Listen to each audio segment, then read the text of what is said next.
Welcome to Gleaning Mustard Seeds with Jerrie Barber.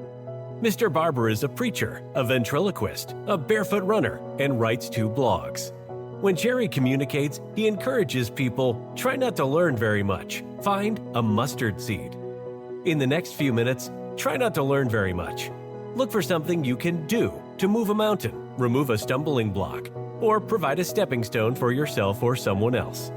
And now, here's Jerrie with this week's mustard seed. This is the second episode on investing in exercise. An accidental notice of a blog entry in the fall of 2009 on barefoot running brought another change. As I read the blog, pleasant memories of my childhood came back.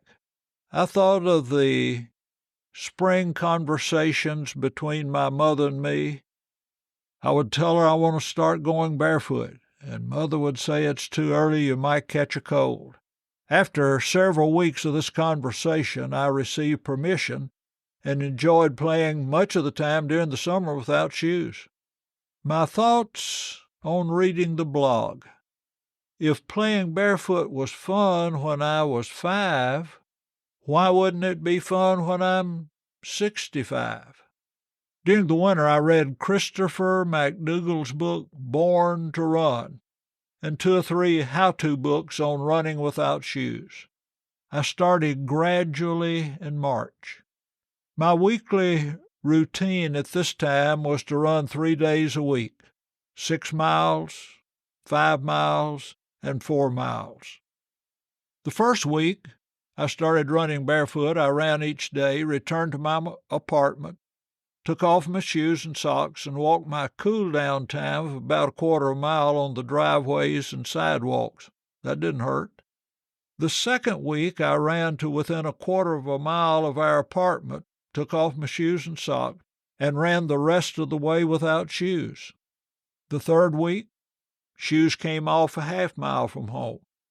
The fourth week, no shoes for 3/4 of a mile. The fifth week, the last mile was shoe-free. I added a mile each week until I was running every mile barefoot.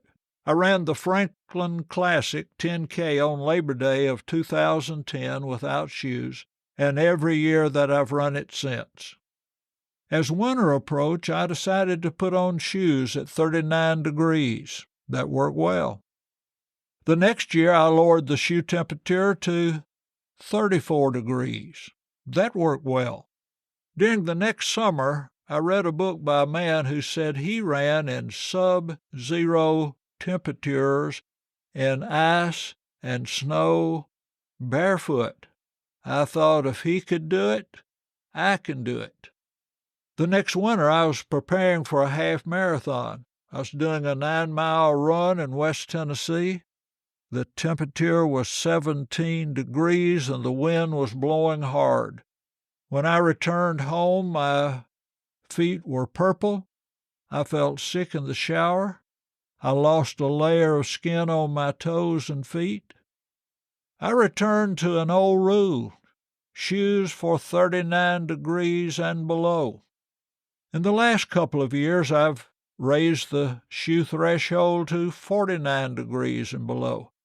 During the years we were riding bikes on the Natchez Trace, I told my friends, I'm going to save my money, and when I get to be an old man of 60, I'm going to buy a bicycle with gears. I stopped bike riding when I started training for my first marathon. I woke up one morning 5 years ago. I was 14 years past my goal of getting a bike with gears. I started shopping and bought a 7-speed cruiser with the gears in the hub, coaster brakes, and a handbrake on the front. In good weather, I have a 28-mile route to Teeter's Market on River Road in Nashville and back home. One of the unexpected pleasures of barefoot running is getting stopped by the police in each new town. I've been an interim preacher since 2007. I changed to a new location about every 18 months. Usually it happens soon after coming to a new town. An officer will stop and ask, "Sir, do you realize you don't have any shoes on?" I drop my chin with a blank look on my face and say, "I thought I left something at home." The next question, "Are you all right?" Then I give my elevator speech. My name is Jerrie Barber. I live in Nashville, Tennessee. I am 79 years old. I've been running 55 years. Since 2010, I've been running barefoot. If I felt better when I was 20 years old, I don't remember it. I was in New Orleans a few years ago. I ran Monday morning. A policeman stopped me. I gave my running elevator speech. He thanked me. I thanked him. Wednesday morning, I ran out 2.5 miles and was returning to my hotel. A patrol car was approaching with his lights on and pointing me to join him in a parking lot. He asked the 2 standard questions. I repeated my prepared speeches. Then he said, "Have you read the book?" I asked, "Are you talking about Born to Run by Christopher McDougall?" He said, "Yeah." When I told him I had, he said he was from Peru and a member of the tribe Christopher wrote about in the book. As we were talking, a police SUV with a lady officer and lights flashing was joining us. As she was approaching, I told my new friend, "I'm about to break a world record. I've been running barefoot since 2010, and every town the police have stopped to check on me. This is the first time in the history of the world I've had a backup called in on me." Both officers said they had calls from several people that morning about an old man running down Manhattan Boulevard without shoes. The callers were concerned that he might have been mugged. I thanked them for their concern and for the people who had called. After the first 10 years of hit and miss, running and biking have been good medicines and a pleasure. I enjoy the scenery. I solve problems. I count my blessings. I get ideas that help in my work as a preacher. In the spring of 1985, I was on a 5-mile run and started getting ideas for a sermon on dealing with conflict. As soon as I returned, I grabbed a yellow legal pad and started writing. About 20 minutes later, I had a sweaty legal pad and an outline for 7 sermons. I've had many other times of great ideas during a run. I prefer running alone. I don't mind running occasionally with a friend. I don't listen to music, books, or podcasts. I like all those at other times.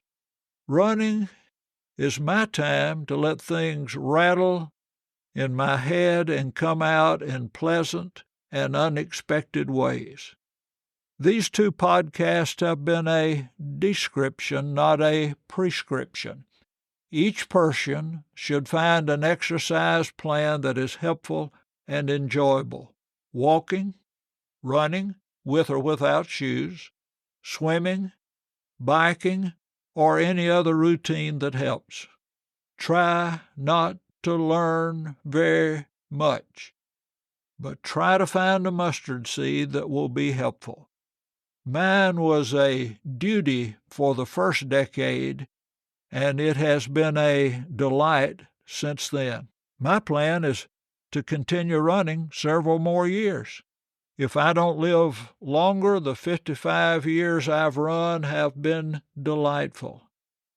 Exercise isn't as important as some things, but to me, it is important. Thank you for listening to Gleaning Mustard Seeds with Jerrie Barber. If you found a mustard seed, send a text or email with the link to a friend. This podcast was brought to you by Gail Barber's book, Fleecy Clouds, One Woman's Story of Surviving and Thriving After Childhood Abuse, by Gail Champion Barber and Alice Sullivan. Gail writes in the introduction to her book, I hope you find a blessing in this book that will add to your life and you can share with others. A difficult beginning didn't ruin the remainder of my life, and it doesn't need to ruin yours either. You can order your book from Amazon. There is a link in the show notes.